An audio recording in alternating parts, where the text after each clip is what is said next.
Yep, yep, exactly. So, It's a good plan. yeah. But we are headed to go to Houston, not, not next weekend, but the weekend after that, to go see Charlie Crockett. All right. Getting out by then, otherwise he's gonna be really bent out of shape. Be cranky about it. Yes. But he was the one that wanted to go see Charlie, so. It's on him about Correct, yes. Yep. the consequences of his actions. Mhm. Lifetime for him. Technically. Yes. So that's gonna Yeah. count for something, right? Yep. Exactly. Well, that's what I say every time I'm angry, I'm like, you picked me, Yep. right? Mhm. Yep. You did it. Exactly.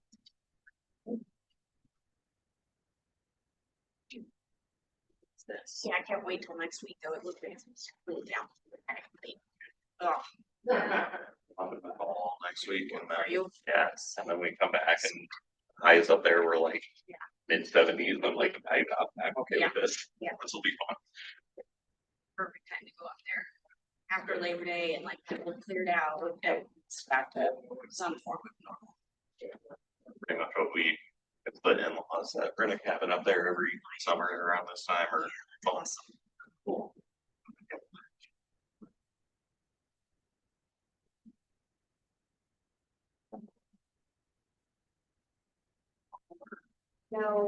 So essentially everything built in 2005 and opened right or one of the needs and we had concession rebuild was just put a bunch of additional stress on just stuff like the infrastructure that wasn't replaced. And so we got The new trades. Yep. We're just awesome.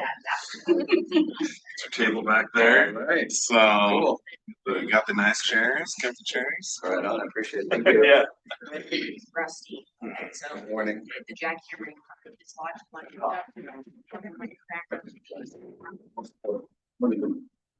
What's your that's not fun.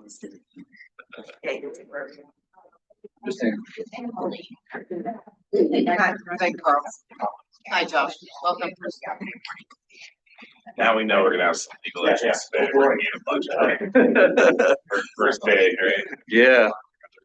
We've been able to replace other pipe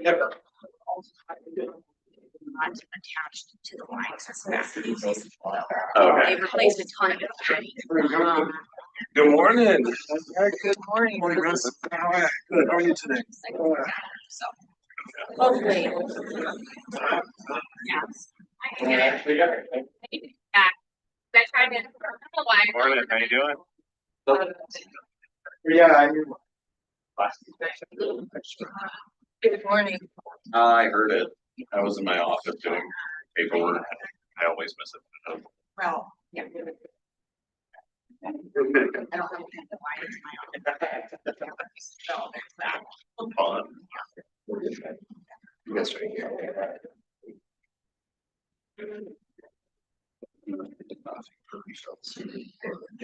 I saw this. Yeah, so I was trying to get there's some lights. I'm like,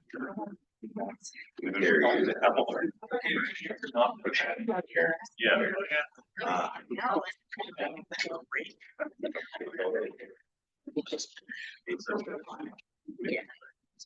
So we have that creation was sent to the FCP. Perhaps. That's hilarious. Yo. Oh, I mean, I was like, oh, that's.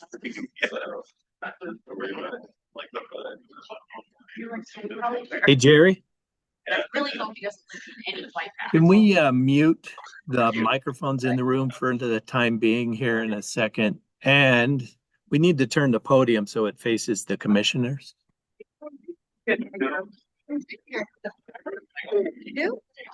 Hey, Jerry. Yeah. Yeah. Can you mute the sound in the room on Zoom? You know how to do that? Everybody down? No, he wants to mute, Jerry. He wants you to mute the sound. Oh.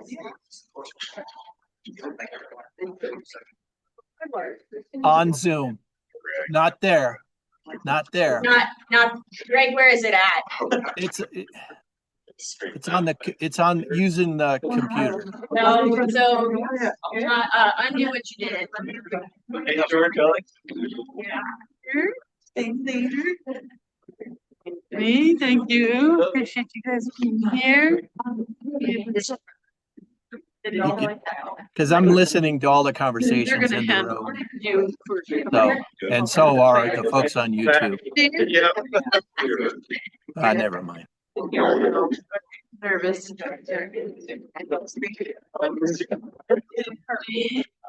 Was there? I got your back. Calling really early. I was pretty positive that you were gonna be here, considering you accepted the calendar invite. Well, I better just verify just in case. So. That's correct. I'm right. Oh, yeah. Well, yeah.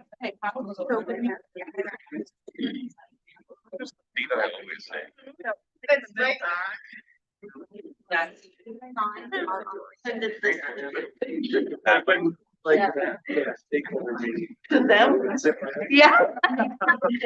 So I just looked it up. I realized I didn't email you back. Oh, So I'm expecting a reach out. I'm like, good. But I don't think I got reached out to. So. not yet. Okay, great. Okay, great. They Okay, plan I haven't to, missed though. anything. All Yeah. right, okay. No, Okay. I haven't forgot yet. Hey, well, you know what? Hey, kick it down the road as much as that. Been a busy couple months. Yeah. You're looking a little bit better ahead. So I appreciate it. I remember. Yeah. Yeah.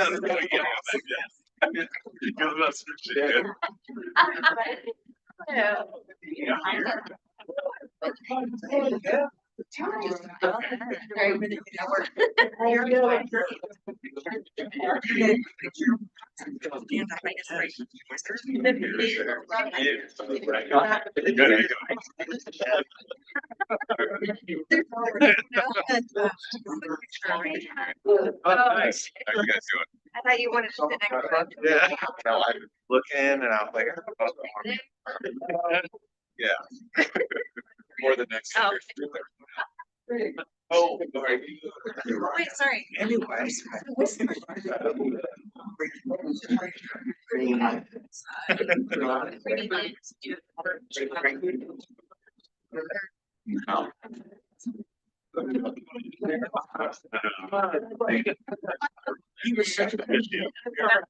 You want to be in the middle? Third part, you know?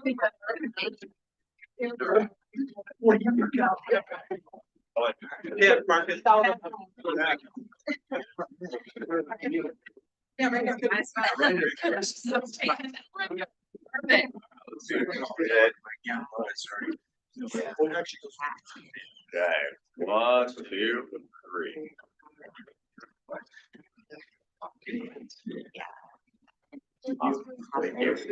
No. So you had to come in. Oh, I know. Oh. And I would love to set up a one. Sean, I'll go on the other side. I can't do it like that. I know, no one. Oh,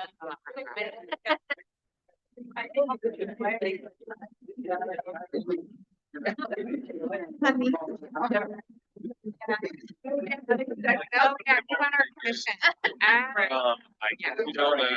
You don't, Yeah. Yeah.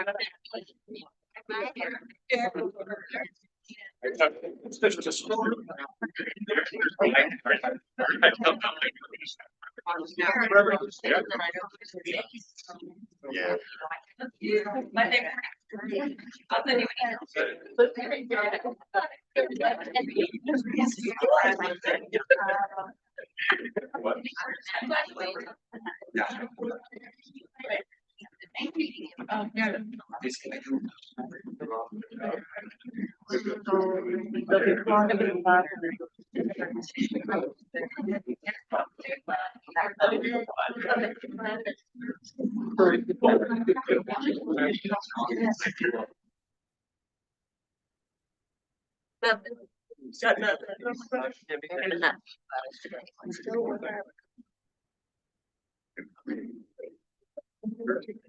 You're gonna get.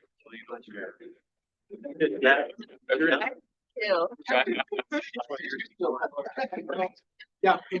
Man. You look good today. I gotta go.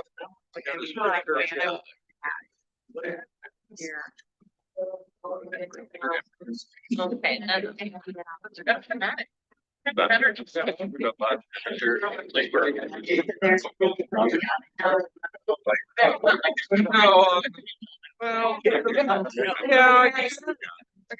Don't want, you know, that's go. Yeah.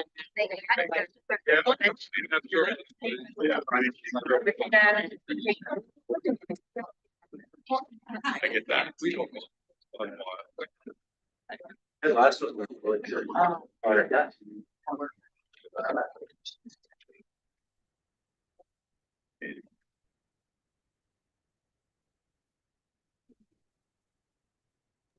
Well, good morning, everyone. I'd like to call the September 3rd, 2025 meeting of the Boise Airport Commission to order. Could we please have roll call?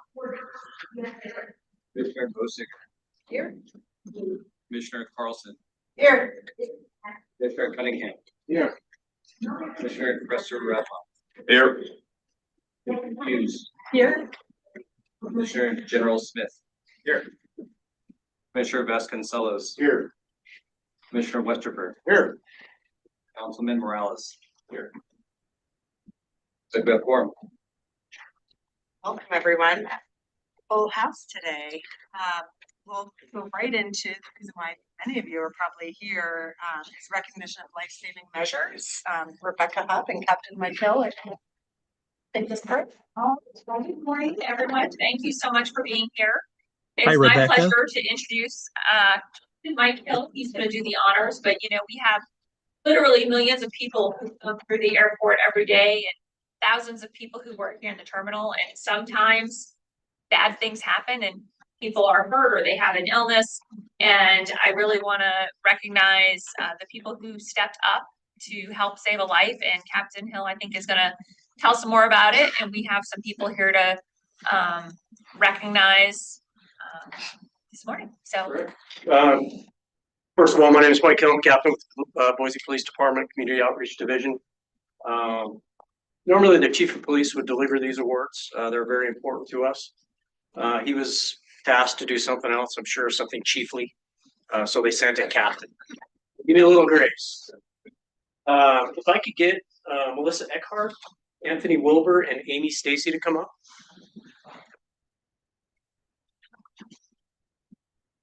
We're missing one. Yeah, right here's one. So, okay, so we're missing Melissa. Okay. These are public servants. We're all public servants, right, in this arena.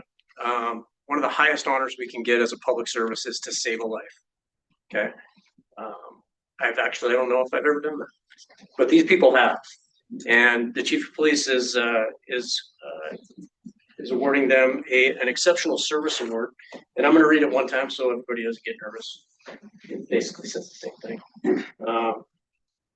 On May 19th, 2025, a man suffered a cardiac event while walking through the Boise airport. Southwest Airlines employee Melissa Eckhart witnessed him collapse and strike his head on the ground.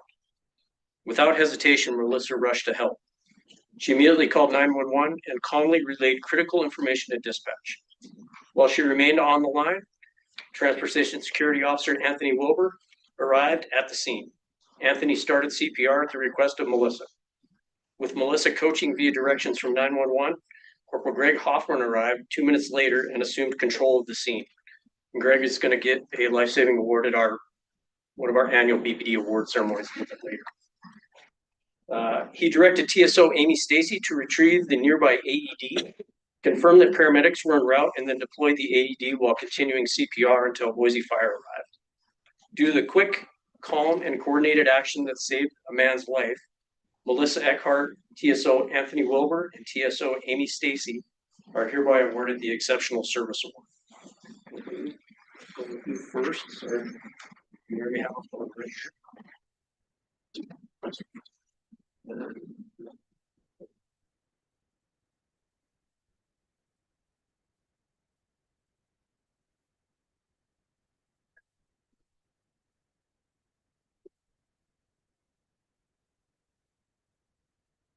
Yeah.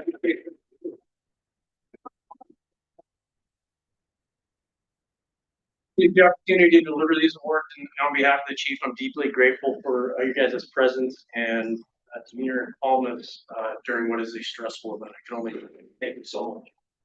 You.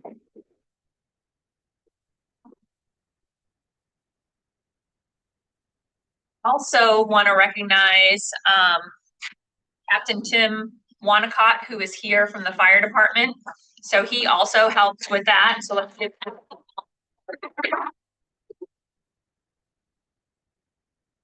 not here, but also that we're assisting were Captain Jason Yearsley, Kevin Allen, and Sean Patrick. So I do want to at least recognize them. And then we do have the person who was here and the person that was saved. Would you stand up? And I don't want to put you on the spot.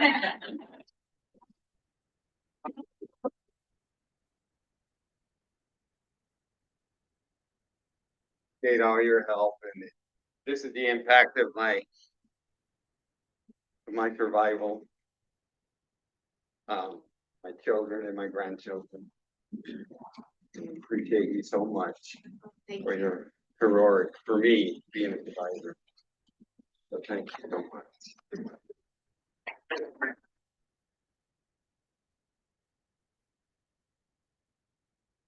Well, thank you so much for being here. We appreciate it. Obviously, your family's here. He was a member of the Parody store, so I know that Tara, who's the manager of Parodies, is here. I believe you've since retired. I remember that I heard. So, you know, we're happy that you could be with us here today to celebrate. A huge thank you to our partners with TSA for being first on the ground, and also Melissa Eckert from Southwest Airlines for being willing to step up. You know, the impact of just everyday people is just amazing. So very grateful for that. I do want to recognize as well, we do have some other representatives of TSA leadership here to recognize the members of their team. I think I saw Federal Security Director Jim Spees is here as well. And I don't know if any of you have met Jim Spees, but he's our new Federal Security Director. He's here today as well to recognize and honor his employees who were critical in that life-saving event. One more point of order before we move on to the next thing, if I could. I want to recognize that former commissioner and former Adjutant General Gary Saylor is here. But welcome back. It's good to see you, sir. Well, thank you for all that you do. Way to bring me to tears on my last meeting as chair. So thank you again. With that, the next item of business is actually nominations of commission officers. Our enabling ordinance provides that we shall select a chair and vice chair and appoint a secretary who does not need to be a member of the commission. With your leave, Michelle, we'd ask you to remain our secretary. Are there nominations for chair and vice chair? I'd like to vote for both at the same time. Madam Chair, I nominate for chair, John Cunningham. And I nominate for vice chair, Brigadier General Shannon Smith.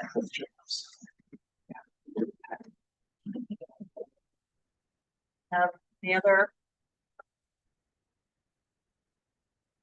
There's a second. Chair, I ask unanimous consent that nominations be approved by acclamation. All in favor? Aye. Any opposed? Well, now pass the meeting over to our new chair, Commissioner Kennedy. Well, thank you.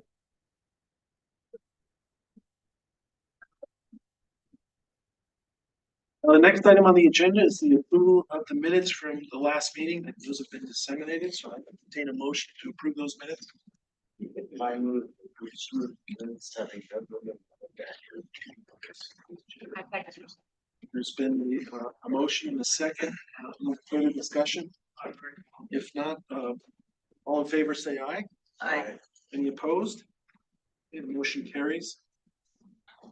Next item on the agenda is unfinished business. It looks like there is none, so we'll move to reports. Director Pell, the floor is yours. Well, first, I would be remiss if I didn't thank Commission Chair Hughes for her service over the last year. It's been a pleasure to work with you and your role here. And Commissioner Cunningham, I look forward to working with you in this upcoming year. It's an exciting time. So thank you. Thank all of you for your dedication and your volunteerism for this commission. I really do appreciate it and appreciate your willingness to share your time and your expertise. With that, I'll roll into a report of things that have been happening over the last month. And one of the first things that I wanted to talk about was the fact that runway 10 left, 28 right has been closed. We've added a section at the request of Commissioner Westergaard, that's just giving an update on our runway surfaces. And this runway is closed due to the apron A reconstruction that we are doing. It impedes on the safety area. So we have no other closures to report in August. Other construction, we have the consolidated rental car facility continues to move forward. We are in the process of having the elevator installed and doing some of the rough-ins from the mechanical plumbing. The ramps are completed through level 6, and the employee walkway is under construction. So that is actually requiring us to reroute employees to a slightly longer walking path on the west side of the car rental facility, but it all seems to be going well. That portion will be completed by November. We had a very exciting day last week. We opened phase 1 of our new concessions program. So we opened a Tree Fort Outpost, Idaho Tap House, Waffle Me Up in the Still, and the Tourist Flights and Bites, which is the Toledo wine on Concourse C on the lower level. Next up, we have Pizza Hut, Blue Sky Bagels, and Protein Bar and Kitchen. We also have the Boise Depot on the lower level and Sawtooth Essentials out on the B concourse that have opened. We had really great media coverage, and there's more exciting things to come. Also exciting news probably 2 weeks ago now, we awarded our contract for the construction manager, a general manager contractor. And that was on city council on August, back in August. And it was for an amount not to exceed $700 million. This was the final piece in the puzzle of putting together the team for the Concourse A development. And so there will be several phases for that. For the architecture engineering, next up, we will be doing schematic design, which will be the Concourse A, the baggage system, central utility plant, and terminal improvements. We'll be having our first internal workshop next week. The next steps will be to develop the RACI matrix for those of you who are familiar with it, and then a risk easy for me to say, risk mitigation measures and strategies, and then planning and development services engagement with permitting. We're still moving forward. As I mentioned earlier, Concourse A apron, you can see this starting to take shape. You can see the lighter color concrete over there on the far right side, and then we're continuing to move forward with that. So Again, this will be the area that will be used for future Concourse A parking, and it creates 3 additional parking spots for commercial aircraft as we do the remaining overnight.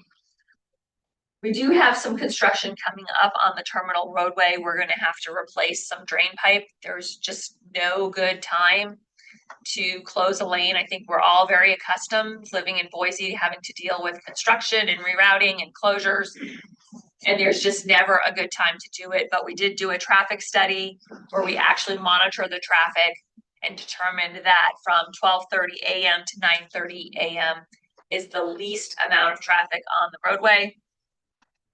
We'll be closing 1 lane at a time, and there will be a news release that will go out about that. So we continue to move forward on the master plan update. Several of you have been involved in that project. It's now available, the schedule is now available online, and we are currently in what we call the investigation phase. So where we're doing all of the inventories and assessments of our existing facilities. And again, this is just the plan that will guide direction for the next 20 years. We also this week reached agreement with our airlines for a 1-year extension on our airline use and lease agreement. We're in an extension period because we don't know yet what the costs are going to be for our full build out for the concourse. And so they've approved the design phase and also a replacement of the terminal roof. And then over the next year, we will refine the concept for the design and the cost estimates, most importantly. And then we'll be negotiating a longer term agreement with the airlines that will facilitate and enable Concourse A. Several of you participated, I believe, in our triennial exercise. That was also last month. A huge shout out to Jody, Mike, Evan,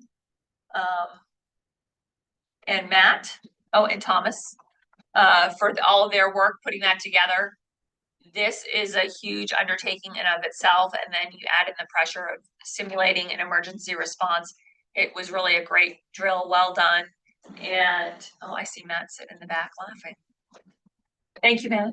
You're welcome. Jody's back there, Mike's back there.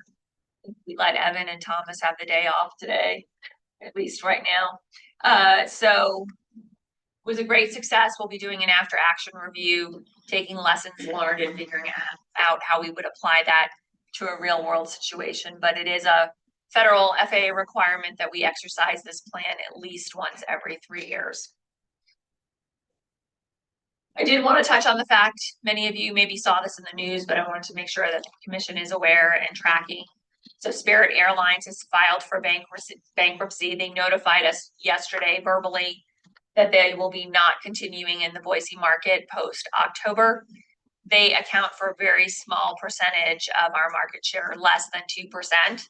So it will not have a big impact on Boise. I'm sure these changes will have greater impacts other places, but it is something that we knew was possible. And we've been very closely monitoring their receivables to make sure that we've been paid in a timely manner. But I wanted to make sure that commission was aware of the issue and then also the local impact that they'll have here. We have some new employees. We have Mallory from Solo right here in the front. And then I think I saw Richard too. Oh, there's Richard also in the front row. So both of them have recently joined our airport team. So Richard is the properties and contracts manager. He works closely with Amy and her team. And then Mallory is on our land side engineering team as a contracts or project coordinator, working very closely with Kelly and his team. So we're excited to have them. New additions, much needed, when you think about the work ahead of us. So we're excited to have them on our team. We also have some promotions, Patrick Munn, Tanner Richter, and then we also have Ross Hargreaves joined the facility maintenance group as a maintenance tech in June. So we have added several new team members to our team. So, and it continues to be a busy time at the Boise airport. July, we saw a 3% increase over July of 24.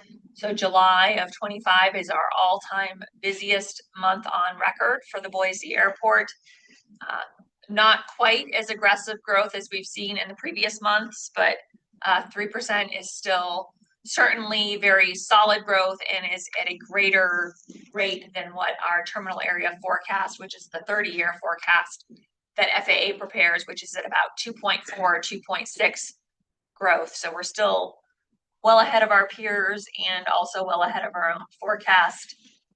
So this results in passenger enplanements of being up 7% year to date. So we will very clearly, barring any unforeseen circumstances or changes, that we fully expect that we will exceed 5 million passengers in 2025. These are our top 10 operating and revenue expenses. I think there's some changes here, but things that we've talked about in the past, such as increase in airline landing fees and terminal fees. Again, that was a result of renegotiating the consent or the airline's contract, our use and lease agreement. Retail obviously is down because so many of our stores are closed. Employee parking is up, in part because we adjusted the fees, in part because there's more people parking here. So I think we've talked about all of these before. Personnel costs are up slightly, indirect costs are up, professional services are up substantially in terms of a percentage. But again, that's because of all the work that we're doing on our BOI upgrade project. I think power is a timing issue, and then we just haven't done as much with fleet. So overall, nothing irregular here. With that, I would be happy to answer any airport commission questions about the report or about anything else that's on your mind related to the airport. Sure. Comments or questions for Director Hub? Director Hub, I'd ask about the 5 millionth passenger. Is there a possibility of anticipating who that might be on that day and doing something celebratory? We are thinking about that, and we are figuring out how we can track based on the throughput. We do get throughput numbers through the security checkpoint, so we will look at that. We also are looking at how we're going to celebrate Boise Airport's 100th anniversary next year.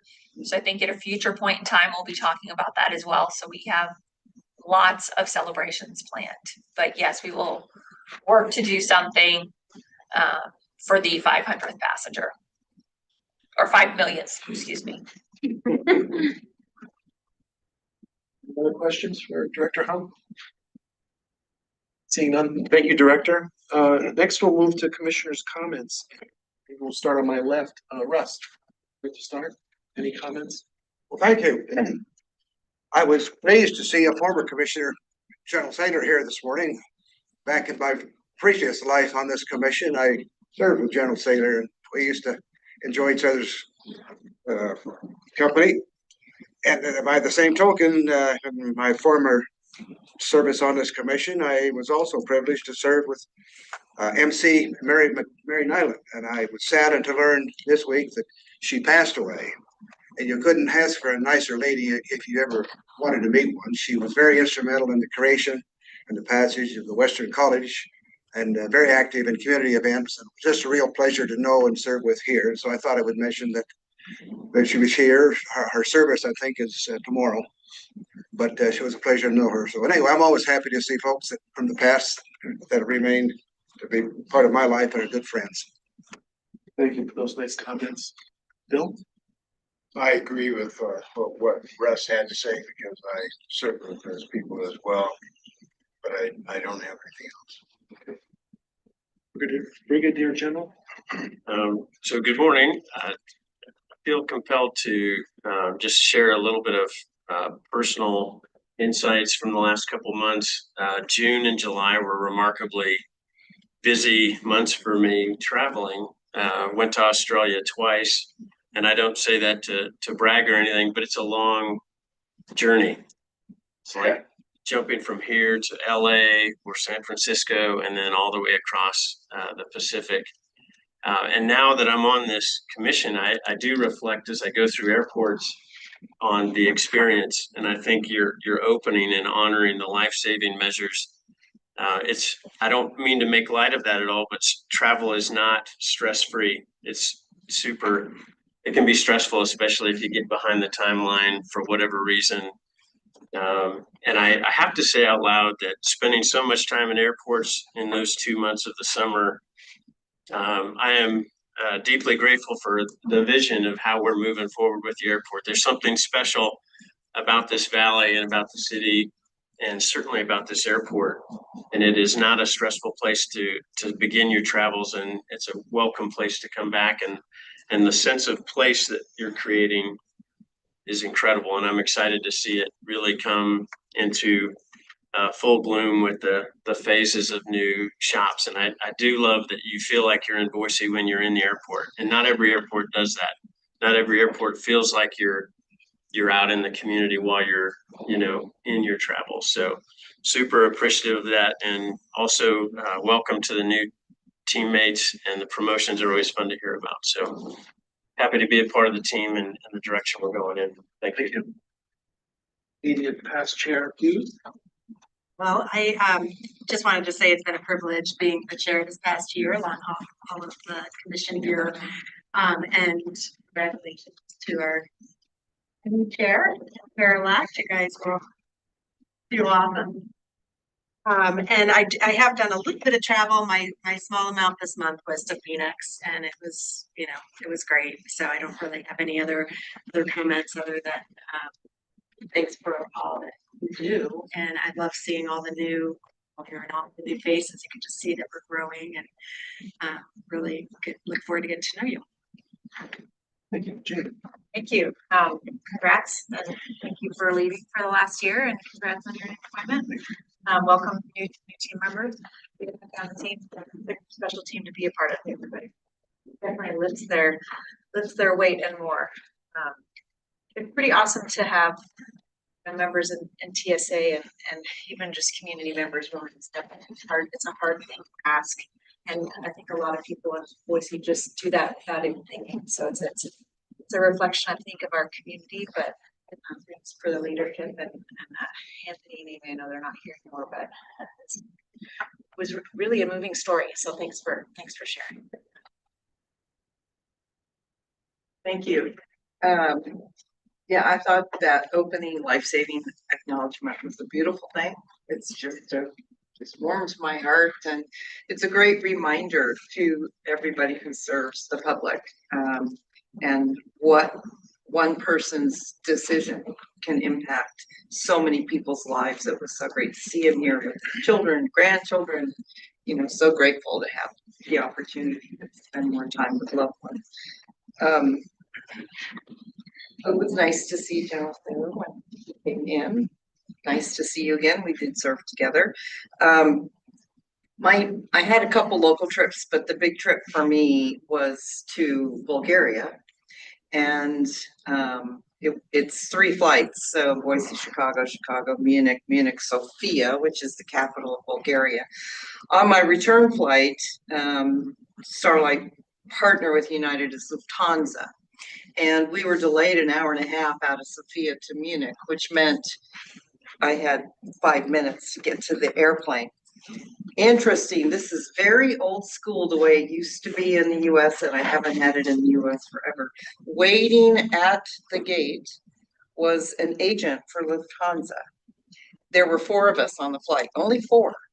He waited till everybody got off, then he personally escorted us to the next connecting flight, where he was in constant communication, verifying, okay, I have them. Yep, we're walking, we're gonna be there. They held that flight for 15 minutes so that we could make our connection. Now, my baggage didn't make it, but I made it, which was the most important thing. That's the way air traffic used to flow when we were passengers in the US, and it just warmed my heart to see that there are airlines out there who still put the passengers first. It was pretty amazing. My baggage came 2 days later, but it did come, and United did deliver it to my home, so thank you very much. It's always a pleasure to be here. And I'm very excited about the growth and how well it seems to be coming together. I wanted to let you know that my service on the art work for Conrac was completed the end of August. A decision has been made. However, the artist has not yet been notified, so there's no public announcement yet. You'll recall there were 57 artist submissions. Those were narrowed to the top 3. And so one was selected out of the top 3. So I think it'll be very exciting once that is unveiled. Yes, I'd just like to really quickly highlight how I feel like this meeting for the most has an exceptional amount of people the bank recognized and appreciate here. I'd like to voice how happy I am personally to be here and to be in such good company. I'm sure most other people in this room agree, as well as in this community. Thank you. Councilman. Yeah, I'd just like to echo that. Thanks. It's so great to be in a community where when there's an issue that people run to help and to assist. And so great to be able to see that come through for an important family. All of our families are important. So thank you for being prepared and ready, everyone, for if that day comes. Also, just want to thank Director Hupp and Deputy Director Sumner for visiting council last month. I thought that work session was super educational, as well as the map that we all saw in our last commission meeting that kind of showed the different parts of this project and how everything works together. And just think that was really helpful for the community. I got a lot of good questions from folks after that work session from some of the media that came out of that. And then just wanted to highlight how fun I thought the little viral moment with the jazz band on the plane that was delayed last month. I don't know if anyone had seen that, but a jazz band, I think they were waiting for a new crew and there were mechanical issues. So they were hanging out on the tarmac and got the instruments out in the plane and had a little jazz concert. It went viral. Dave Cause and Friends is the band. And, at some point I'll stop giving you ideas for celebration next year, but it'd be really cool if we could get them back to play in the terminal this time. Thank you. I'll finish up just a couple of comments. First of all, thank you for giving me the opportunity to serve as chair. Thank you to Carrie for her service. Sometimes when I come to these meetings, I feel like I take more than I give. So I want to reiterate how appreciative I am for the opportunity to serve here because I learned so much and appreciate what we have here at this facility. I'm going to pile on. What a moving ceremony to kick off the meeting. It's going to be tough to top that in future meetings, but it just reinforces the diligence Rebecca and her team have in training. You never know when something like that's going to happen. See everyone swing into action so instinctively and make such an impact. It's very moving. So anyway, I'll conclude my comments there. Next up is an airport staff report. I'd ask Kathleen Watkins to step forward. Present the staff. Thank you. I'm Kathleen Watkins. If you haven't met me before, I am the Deputy Director of Finance and Business. I don't know why they put me at the end of this meeting where everything started so great, but accounting tends to be a little drier side. We thought this was a good chance to give you an overview of passenger facility charges, if you haven't heard about them, a little bit overview of what they are, and then we are in the middle of submitting application 9, and so a little bit of information about that as well. So just they changed the format a little bit from what I have here. So but just in general, in the 1990s, they found a new source of funding, which is passenger facility charges. Originally, they were $1 to $3, but as of 2000, now people charge $4.50. And it's $4.50 for the first 2 segments. So people getting on the airplane here in Boise will pay $4.50, and it's a local fee, and it allows us to pay for a number of things. So some of the benefits of passenger facility charges over some of our other funding sources is that they're local funds. They aren't exactly federal funds, although they're highly federally regulated, I would say.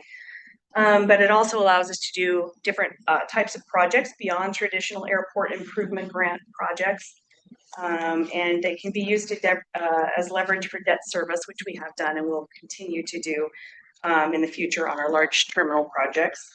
And you don't have to follow all of the same federal procurement rules as you do with the other grants, so that does help us a little bit.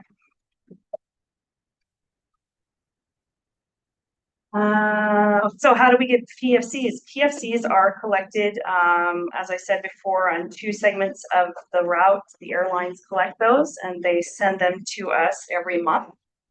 They keep 11 cents per ticket. And that's how we get those funds to us. They are collected through the airlines. And if you look at your ticket, I'm pretty sure you can see the reports at the bottom of your ticket. Relationship of PFC and AIP grants. They have a pretty close relationship, but there are 3 areas where you can use PFC funds that you can't use AIP funds. And you can use PFC funds to match your federal grants, which we try to maximize that as well. Go to the next one. These are the 3 areas where you can use PFCs where you wouldn't be using the airport improvement grants, AIP grants. So terminals is the first one. So you can use it for gates, your airline areas, passenger check-in, ticket counters, et cetera, et cetera. And on a large facility, you do a percentage of the, you would estimate a percentage of the space, like 65% will probably be open to the public. And so those spaces that are used for that and passing of baggage and such, those are eligible. Other areas like maintenance closets, that kind of thing, are ineligible. So at the end of the project, you go through and do another analysis of square footage where it was, and then that's how you true it up. But that's how we use PFC funds, and you can use those for terminals. Debt service. And this is something that we have did on our application number 3, and we'll plan on doing that again on application 10. And it helped us to fund the original terminal, so it helped pay off the debt service in the terminal. And then it will be helping us with the BOI upgrade, the concourse. So they'll fund a portion of our debt service. And also helps us with noise programs. That's another thing that has been called out. So we can use the PFC funds for noise programs. So how do we select a process? We take our CIP and we go through that, our capital improvement plan. We go through that and just try to identify what the best funding source is. We'll start usually with our grants because they're the most restrictive. We'll put those generally on our airfield projects, and then we'll just kind of go from there. And that's how we put it together. We get about $9 million a year in our passenger facility charges, and we also need to pick projects that have already had their environmental, airspace, and federal approvals done. And so those will up in there. And so that's how we decide which projects will be on our PFCs. So this is just a history of Boise and where we've been. We have currently have 8 applications out. We've been proposing CFC since 1994. 4 of our applications are closed now, and those were older. We took a long break from collecting PFCs, and we just started again in 2020. So applications 5, 6, 7, and 8 have been since 2020. But we're getting ready to close 5 and 6 out, and part of this application we're doing now is to do amendments on 7 and 8, and then get those ready to close out as well. Let's see if there's anything I missed here. So we have a total collection authority of $157 million out since the beginning of the program. We're collecting at the 450 level. Our expiration actually ends May 1st of 2026, but we're collecting them quicker than we anticipate. So we will probably be done in another 3 months being able to collect them. So we should have the next application in and ready to go. Our proposed changes. So this is sort of a summary of the 3 things that we're doing. We're amending applications 7 and 8. 7, we are amending it up by 1.8 million, 8 by 16.6 million. And then we have a new application ready to go in place for $28.9 million of projects. This just is a summary of the projects that we have on PFC number 7. The ones with the blue arrows there are the ones where we're making some changes, and you can see we've amended up on a few of the projects where we had underestimated how much they were going to be. A few of them have gone down. That's mostly for closing purposes. Changed the scope on a few of them. If it goes over 25% of what you originally estimated, it triggers a consultation, which is what this was. And so we had to take this, go to the airlines and the public for consultation and let them know that we had made these changes. So that's what we had on 7, then we're on 8. Those are the projects we changed there. And then we have our new application, PFC number 9. So there it's a $28.8 million worth of projects, just 6 projects on this. A lot of these are for the local share of our AIP grants. So a lot of these are grant at. We have a lot of, say, more grant funding than ordinarily we would because of the infrastructure bill. So a lot of these might be infrastructure where we had to match 20%. But anyway, that's what's on this application.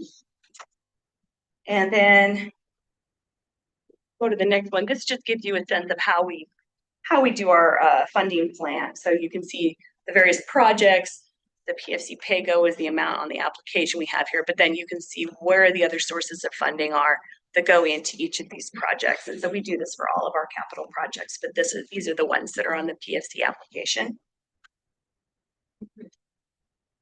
And then just, there's anything else I needed to do? So then the last slide. Just give you a sense of the timeline and how long it takes to do this. We started in February on this application. We bring in consultants to help us because it gets very technical. And then between March and June, we have to collect all the information on all the various projects, get the environmental, all of those, all the paperwork together. And then we meet with FAA informally before that to let them know what's coming, to make sure that they're comfortable with the projects that are on the application. Then we send out a notice to airlines, which we did on July 16th. We had a meeting on August 19th where we went through each of the projects and gave them an opportunity to express any concerns. We didn't have any on this one. But that's what we did there. It was also posted to the public on that day. And then we had comments back by September 18th. I don't believe we had any comments back, did we? I think so. No, we didn't get any comments back on this one, which is good. And then we're start submitting that to the FAA on October 1st. And there are 2 ways to do an application. You do traditional or streamlined. Our larger projects like our debt service have to be done traditional. It takes a lot longer. But this is streamlined. That gives the FAA 30 days to make a decision. They give that to us, and then we start the process all over again. So, does anyone have any questions? Easy. Does anybody have any easy questions? Mr. Chairman, and thank you for your report. This question might be for you, or it could be for Rebecca. I'm just wondering, out of that 28 million passenger facility charge you're collecting, if we could find just enough to put a PA system in this building, in this room. Oh, okay. It's just difficult for me to hear down that end, and particularly for the speakers. I mean, you'd think with that kind of money, this would be a first-class operation. Thank you for that, Russ. We are in the process of upgrading the technology in all of our conference rooms, and we will make sure that we include microphones and speakers as part of that upgrade. But we are in the process of upgrading all of the technology. That was an easy one. I apologize if I missed it in your presentation, but how do you get to the cost per passenger, the $450? That's just what the limit is that you're allowed to charge. Every airport charges the $450 across the country. Yeah, specified in statutory. So it's capped by Congress and would need to be amended by Congress to do an update. Interestingly, since 2000, it was what was the last time it was changed. So the airport industry has been advocating for a change to the passenger facility charge rate, and airlines have been generally opposed to it. For whatever reason, they view it as a tax as opposed to a local fee that comes back to the airports. Thank you. Chair. Will we ever not collect PFC? At this point in time, I would say it's likely that we will continue to collect the passenger facility charge just because of the scope of our capital program. There was a period of time where we did not collect a passenger facility charge because we didn't have any large capital outlays. You could only use it for an actual project. You can't collect it and bank it for a future project. So we could collect it in 2017 through 2020 and say we're gonna use it for a terminal project in 2028. Right. So you can only use it for an actual project. And because we didn't have any substantial capital projects, we did not collect for a few years because we collect about $9 million a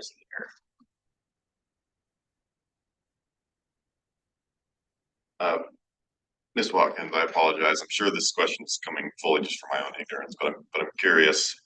Of one of the line items on application number 8, it mentioned upgrading taxiway Sierra to TDG 5. And I'm just curious what might have been number 7. Yes, right there. Taxiway Sierra upgrade to TDG 5. I'm just curious what that means. We're gonna have just engineered it. Sure. That was used for upgrading the existing taxiway. It was a TDG 3, which is for like the Embraers going to SkyWest. But when Amazon Prime Air came in, they wanted to use up to 767s. So we had to upgrade the width and everything to accommodate that. So that's what that was. So we went from a TDG 3, which is a design group 3, which is up to like a 118 wingspan or a 737, up to the group 4 aircraft or TG 5, which will accommodate up to a 767. Okay. Thank No other comments or questions? Thank you, Kathleen, for that report. Very informative. We'll move now to give the general public an opportunity to ask questions or comments. So if you'll allow me, I'd like to read some rules regarding this. First of all, general public questions and comments for the commission and airport staff. Discussion per issue is not to exceed 5 minutes, and our meeting time constraints or requests for final action may require deferral to a future meeting. So, is there anyone seated here that would like to make a comment or ask a question? Would you mind stepping forward?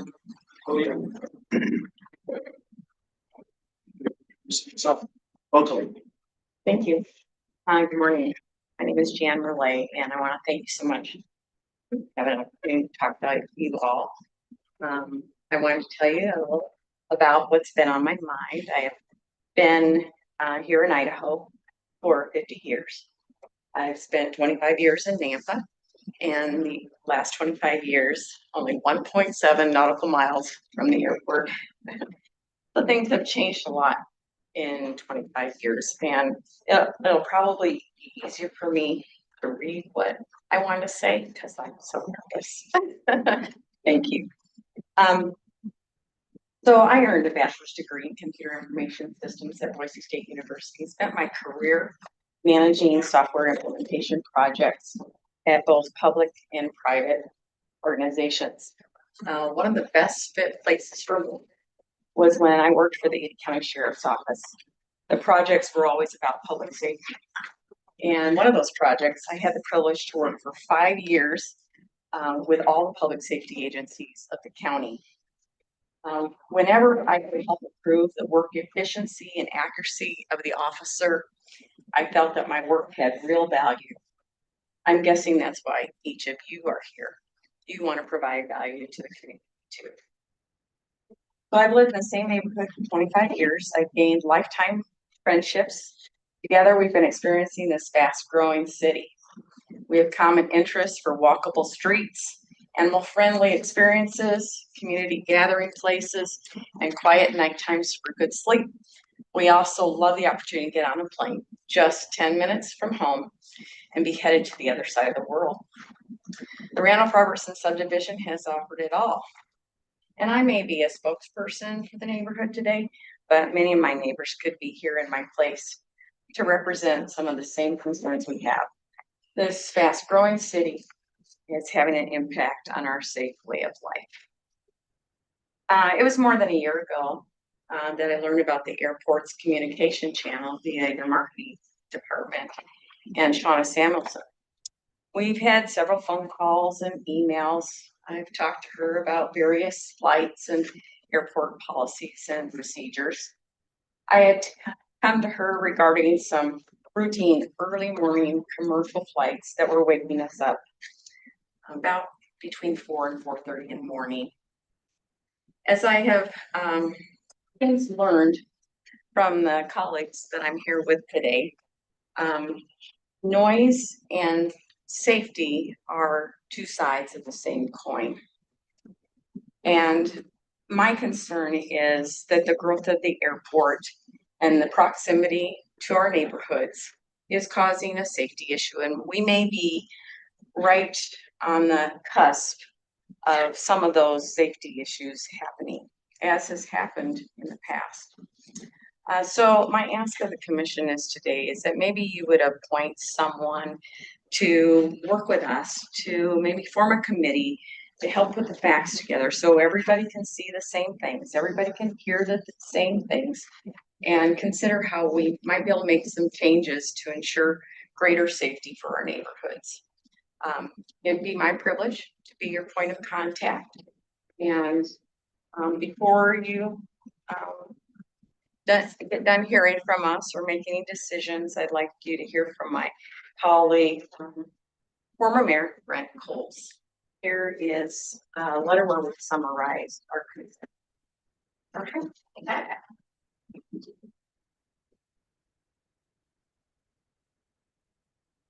Yeah, Mr. Chairman, thank you. And Commissioner, thank you for the opportunity to speak publicly and just come before you. Appreciate that opportunity. Thank you for the great work that you're doing at the airport. The expansion of the airport is phenomenal. And it is a beautiful place to fly from and back to, just as you've indicated. And grateful for the opportunity to get together with a group of citizens, just to give you an idea who some of those are who have come together. Many of you will know Mike Johnson. Mike Johnson was a county commissioner. He was the chief of the airport police out here for years. He's very familiar, and he lives near the airport, near the runways. Richard Furman was a police sergeant. He served the city for 30 years. His home is in the Hilton, along Hilton Street near the airport. And he has observed flights over his home and the impact that has on his family. And again, someone who has served our community. He's on the SWAT team. I mean, he's an amazing police officer. Since then, he's been out teaching, instructing officers across the United States. He's a very, very well-respected individual. Of course, myself, I served as mayor for 10 years. I was on the city council 10 years. Some of those fees that I noted up there were implemented at the time that I was serving in the community. I'm grateful for the opportunity I had to be a part of the planning of our future airport. And you met Janice Worrell. She's again, she's given you her background, but and General Saylor is part of our group. He's been meeting with us and talking with us about the future and the impact of safety is the #1 concern. And Dale Hendry, General Hendry, is also another member of the group that's going to come together. So give you an idea of who some of these people are and what we've been talking about. The #1 concern is safety. And what we've seen and what we hear and what we see, the wonderful growth and planning for the growth here. And our question is, and our hope is that we can be a part of a citizens group, along with the FAA, with you, with the airport staff, and other citizens, the city council, mayor, city planners. I was a city planner for years before I was on the city council, so I get it. Come together as a group and look at the impacts of what we're seeing. The idea that 3,200 homes are going to be built maybe out on the east end of the runways. We're talking about east and west of Boise. While I was mayor, we purchased property on the west end of the airport. I remember that the funds being used, we were even buying, and you probably continue to do that, we'll buy individual residential lots. So looking at the east and west, and when we see, we see this on the news, 3,200 homes to be built over here, homes to be built by Costco, apartment complexes being built. So the idea of planning for the safety, planning for the future, and having an impact, right? As board members, you see the plans, I would think, from the planning and zoning department come over to you and say, hey, there's going to be future housing developments out here, future industrial projects, and we want the growth, we need the growth, we need affordable housing. There's no question about our future, but the opportunity for the airport commission to dig deep and to look at what the FAA regulations are, what are some of the things and the opportunities that you may have. We have legal opportunities to really get involved and to make a difference. Just a little bit of history, and I'll read this, and then I'm done. In 1958, the Boise Valley Squadron of the Air Force Association, working with a small committee, including the airport manager and the state adjutant general, addressed zoning ordinances around Gowan Field and the Boise Airport. This ordinance was designed to improve safe flight around the Boise Airport and Gowan Field, especially the approach and departure traffic patterns, where an aircraft accident could do damage to structure and/or tragedy to persons on the ground. I happen to live in the neighborhood where the plane crashed on a roof and on Hilton Street. I lived on the corner of Hilton and Spalding. And, the lights went out and we didn't know what was going on. We didn't hear it. But, the rumors went around the neighborhood, hey, there's a plane on top of a house down the street. And so as we approached, of course, by then it was all taped off. Had emergency services there, but the plane actually crashed right under the roof. Thankfully, there was no fire. It took them a couple hours to get the pilots out. But that can happen, and we see that. We see it. We haven't had it here lately. But that's what we'd like to do. We'd like to be a part of that kind of group. So thank you, Mr. Chairman. Thank you for your comments and your attendance here today. Are there any other comments for the commission? Seeing none, is there anyone online that would like to comment?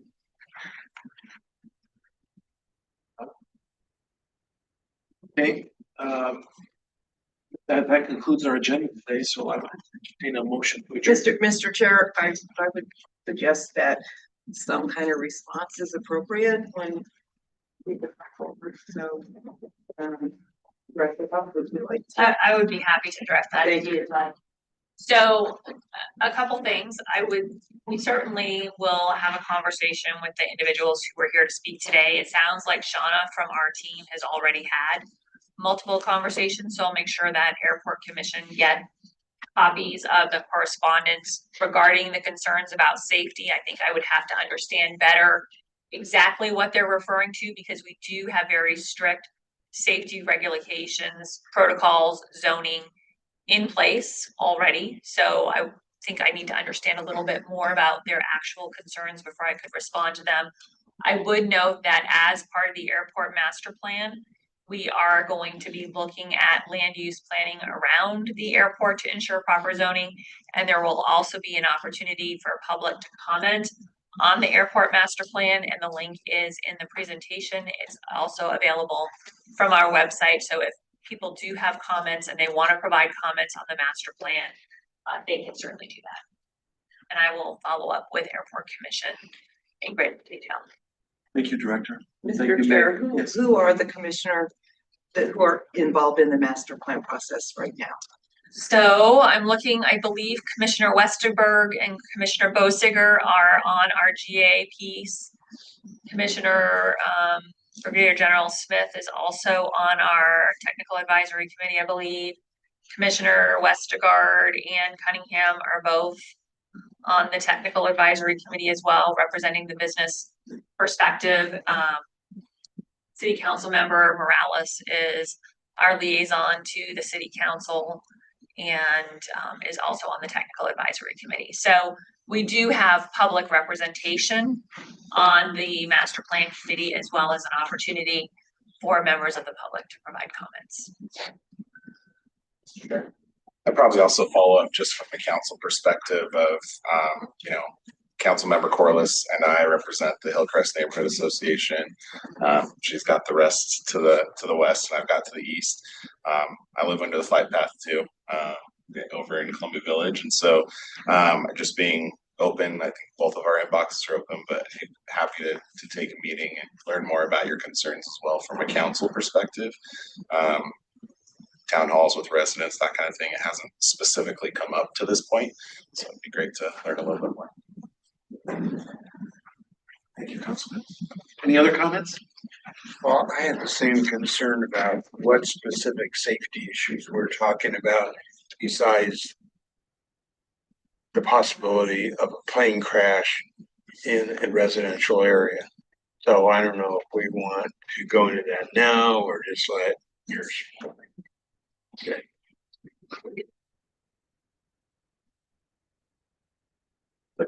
Save that for maybe a subsequent meeting. We'll follow up. Okay. Any other comments or questions? Okay, with that, I'd entertain a motion to adjourn. Mr. Chairman, Yes, I move we adjourn. it's been moved. Is there a second? Second.